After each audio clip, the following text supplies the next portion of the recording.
I met Werner Herzog, changing gear.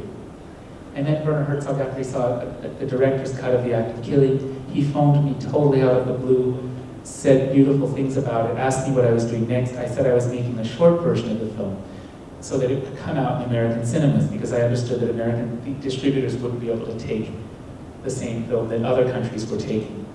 And I would have to cut it by 40 minutes. And Werner hung up on me.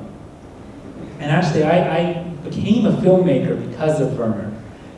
His film, Even Dwarfs Started Small, is my favorite film of all times, I think, along with The Umbrellas of Cherbourg, as I mentioned earlier today to some of you. And it was like a devastating, he's called out of blue, it was like a dream, and then it was over and you wake up back into ordinary life. And I thought, well, didn't know him 10 minutes ago, it's fine. But then actually 10 minutes later, he called back and said his wife berated him for hanging up, saying, can't you understand how important that some form of this come out in the United States? And then he became very supportive from then on of everything I've done. He wasn't really involved with The Look of Silence, in that I'd shot it before I met him, and I was a little shocked. While I was editing it, I was releasing The Act of Killing and constantly asking for his help in promoting that.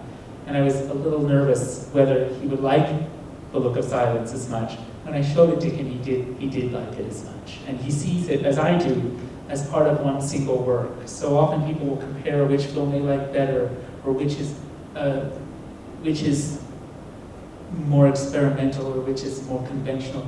And I would say that's like saying your leg is more conventional. To me, that's like saying my leg is more conventional than my arm. They're one work.